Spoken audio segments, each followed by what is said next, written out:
Stillwater's Morning Scramble. Glad to have you here on a Wednesday morning. Daniel Thrasher is always in on, well, every other Wednesday. Every other Wednesday. Every other Wednesday. Not always, I guess, but every other Wednesday.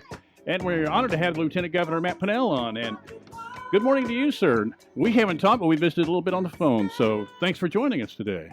Absolutely. Thanks for having me, guys. You know, and doing a little bit of homework, and I've seen these before. You actually host a show or two, Oklahoma Proud for one. Do you like doing the interviews yourself? I do. We hosted a series, interviewed a lot of just good Oklahomans that were trying to make a difference during COVID. Really enjoyed doing that, and we're still hosting some of those from time to time, but it was very heavy during COVID.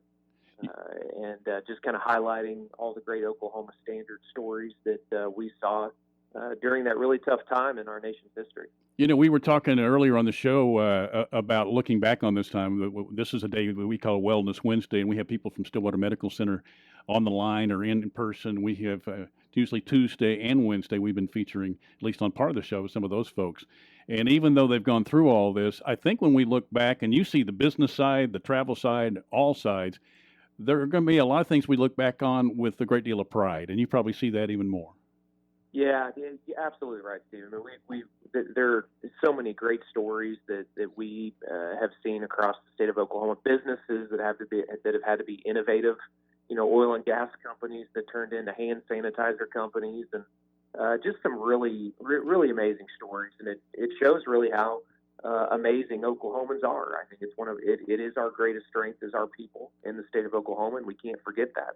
On that business question, as we're rolling out of COVID and hopefully things getting more back to normal, and I know economic development is near and dear to your heart. If you had somebody out there that was thinking about starting a business or looking at maybe an opportunity right now in the state of Oklahoma or even specifically here in Stillwater, what kind of advice would you give them? Yeah, well, I mean, I think Oklahoma is prime right now for growth, with remote workers being able to live anywhere in the world that they want. You know, companies saying, hey, we're not going back to inside a physical building again. So if you can live anywhere that you want, why not Oklahoma? The quality of life is amazing. And it's gotten so much better over the last 15 or 20 years, from restaurants and shopping to trail systems. I mean, right there in Stillwater is doing a great job. My message to a young entrepreneur is, listen, you don't have to go to Dallas, Houston, or Kansas City anymore. You can stay right there in Stillwater and build a business because of the entrepreneurial systems that we have in place, accelerators and incubators at a local level, Department of Commerce doing a much better job. So I really believe that Oklahoma's got to take advantage of the environment that we have in America today, kind of post-COVID, of really telling folks, hey, listen, the affordability of Oklahoma, raising a family in Oklahoma, it's the best place to raise a family, but it also is the best place to start a business. And we've got to start delivering that message and really going after that those workers in Oklahoma that can go anywhere so that brain drain stops in the state. Would you recommend starting a business with a shopping cart in your kitchen, maybe? Was that what you want? That sounds like a really good idea. Yeah. And your wife did that. That's why I throw that out there, because I think she's also an inventor as well. But she is, yeah. Taught herself how to sew, had this idea, and I still remember us packaging up these baby products in our kitchen 7-8 years ago, and now she ships her products all over the world. And really proud of her. And we know the highs and lows of running a small business. It's not easy in a global pandemic or not a global pandemic. Running a small business is not easy. But there's a lot of resources in the state of Oklahoma today that weren't there 10 or 15 years ago. And so that's really a message that I'm trying to deliver from community to community, that, hey, there are local resources for you as an entrepreneur, and making sure people know about them. Again, we're joined by Lieutenant Governor Matt Pinnell. And when you're talking businesses, and we're going to get to the tourism thing, because it's National Tourism Week, but with you having firsthand experience out of your house and now that's grown, what kind of changes would you have had to make during the pandemic? Everybody had to shift and pivot a little bit. What did you have to do? From an employee perspective, thankfully we're not a company that has 200, 300, 400 employees, but, we felt so bad for these larger companies that without those personal, those small business loans that we were able to offer in the state of Oklahoma and those federal dollars, that's really how a lot of businesses in this country survived. It was just kind of survive in advance mode for most businesses, large and small in this country. But large companies have, a team of attorneys to help them out with these things. It's really the small businesses, that may not have the influence, may not know someone that can help them at a high level in government. And so really it was the small businesses that we tried to help as much as we could. The Department of Commerce handed out over $300 million in small business relief funds. We're going to do that again because there is going to be another round of dollars coming into every single state, billions of dollars. And we got to make sure that those dollars are spent wisely, and that means helping small business owners. So, every small business had to adapt. But, from a payroll perspective, it was very hard on small businesses and supply chain. The supply chain was really just cut off. We do a lot of our shipping internationally, and it was very hard on us, along with a lot of other companies. We're seeing that right now with the construction industry. Yeah. The price of lumber in this country today is just outrageous because a lot of those mills were shut down for a long time. So we're still dealing with COVID, even though Oklahoma is open for business.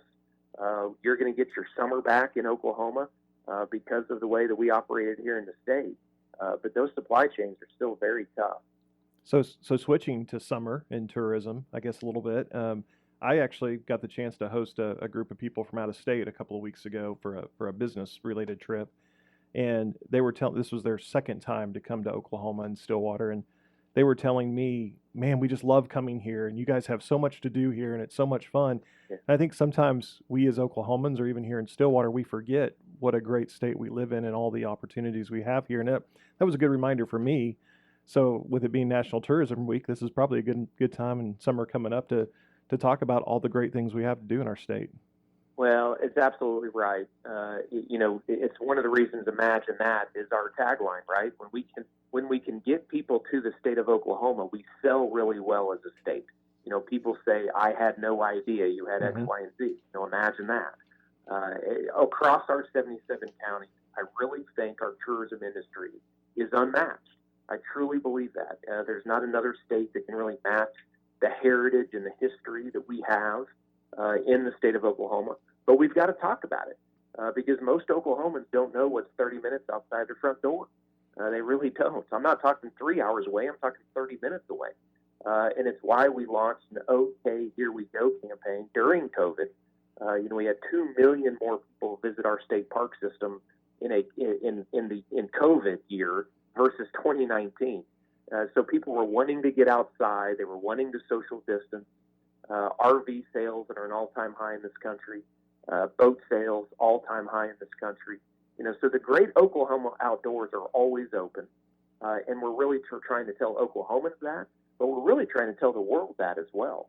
Because those sales tax dollars are just critical for Stillwater and every other town to operate, to pay for your police and fire and everything else that you need to pay for.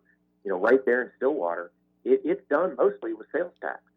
Seems like a no-brainer, doesn't it? Make sure that people are spending money in the state of Oklahoma when it comes to tourism attractions. I went back and I watched some of your ads. Everything's on YouTube now. Yeah. And these were emphasis and priorities you were making even before we had the pandemic and everything else. Business growth and tourism. Is this something growing up in the Tulsa area that you always were aware of, or are you more aware now of the diversity of our state? I was always a sales and marketing guy. That was kind of my background. And I saw, again, yes, it's true. I saw in Northeast Oklahoma, certainly we're blessed with, I got Philbrook right in my backyard. Not literally in my backyard. Yeah. That would be pretty cool if Philbrook was my backyard. But, growing up right here in Tulsa, and really we're blessed across the state when it comes to tourism attractions.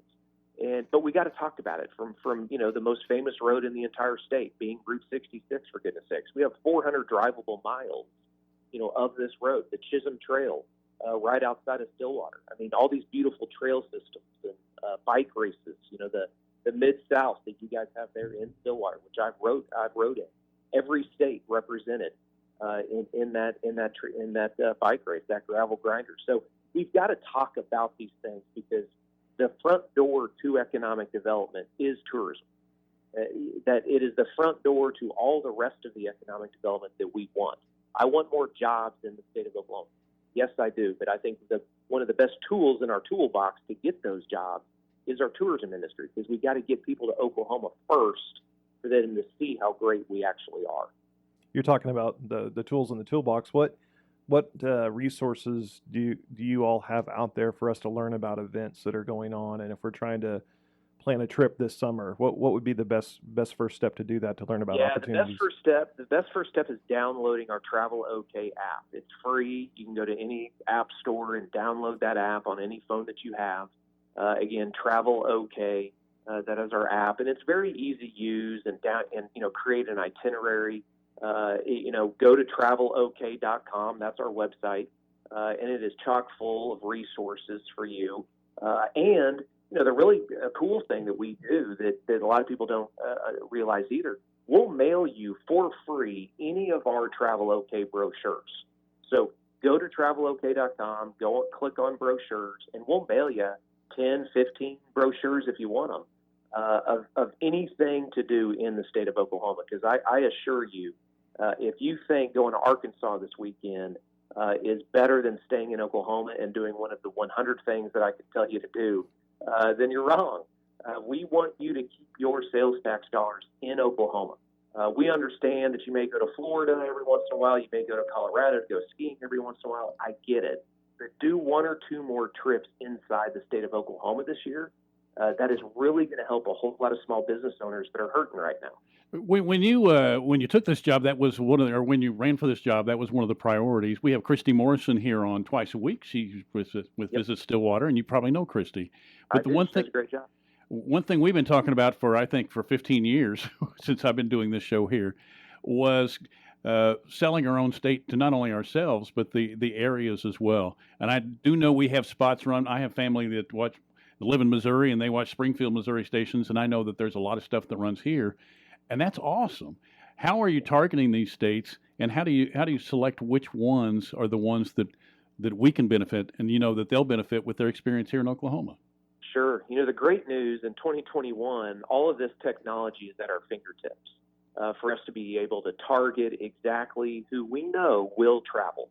The micro-targeting and geo-fencing and geo-targeting certain individuals that we know will travel. So we really don't have an excuse because the technology is so good. It is you mentioned Springfield and many cities in Tulsa compete against each other. So the 4 or 5 hour regional footprint around the state of Oklahoma is prime for us. The Kansas Cities, the St. Louises, the Springfields, many cities down in that state to the south of us. I forget the name of that state, but it's down there. A lot of those individuals, those families that we know are going to get in minivans this summer, and they're going to travel somewhere. If you want to see America, you got to see Oklahoma. And that's really our message to really that drive, that 1 day drive. If they're looking to do that, Oklahoma is prime for that. We're looking to turn day trips into weekend trips. That's kind of the next step for us as a state. It's the third largest industry in the state of Oklahoma. Tourism is. It could be even a larger industry once we start turning day trips really into weekends and week-long trips inside the state of Oklahoma, which we can do. And how awesome is it seeing things slowly and carefully and safely, but starting to open up? Yeah, it's really exciting to see. I mean, I think you're going to have a roaring 20s type of environment in America this summer. I mean, the pent-up demand for people to get out and travel somewhere is real, and it's already happening. It happened a little bit even over spring break. So, to those listening, and our message will continue to be to the world, because we have a lot of international tourists as well that come to Oklahoma. If you want to see America, you got to see Oklahoma, and Oklahoma is open. And Oklahomans are going to get their summer back in Oklahoma as well. So make sure you plan that trip today to spend your money with some small business owners across the state of Oklahoma and go see America. When you said roaring 20s, I thought you were going to teach us the Charleston or something. Hey, before I let you go, you went to ORU. You're an Oral Roberts guy. How exciting was the NCAA tournament? Oh, it was very exciting. Really proud of my Sweet 16 Golden Eagles. Now, it should have been Elite Eight. Don't get me started, but we should have beat Arkansas. But I love our coach. Coach Mills is the real deal, and I'm actually helping them raise money right now for their new athletic facility as well. So I'm kind of on that fundraising committee. So I think the sky's the limit for the Golden Eagles, and we're renovating the Mabee Center as well. So be on the lookout for that as well, and all the events we'll be doing there. That sounds great. You know, there is a connection between Oklahoma State and Oral Roberts. I can tell you everybody around here was rooting for them. Mm-hmm. But also, coaching-wise, Bill Self, of course, coached there, and Barry Henson, who listens to this show from time to time, I think. He may be listening now, but he coached there, and then he went to Missouri State. But there's a lot of ties between the two universities. Yeah, no, they're right. And Scott Sutton, of course. Don't want to forget Scott out there. Yeah. So. Oh, yeah, exactly. That's Sutton family. We know that Sutton family really well, and we very special family in our hearts at ORU as well. There you go. Anything we missed? I really appreciate this. I'd like to do it more often if we could. So. Yeah, absolutely. Yeah, we can set it up anytime because we can go more into a lot of the growing tourism attractions that we have across the state of Oklahoma too that a lot of people may not know about. But yeah, travelok.com is certainly what I want to leave with listeners. Go there, start planning your trip today. Lieutenant Governor, thank you so much for your time today. Appreciate it. Hey, thank you guys. Appreciate it. Thank you. There you go. There's the Lieutenant Governor of the state of Oklahoma, Matt Pinnell.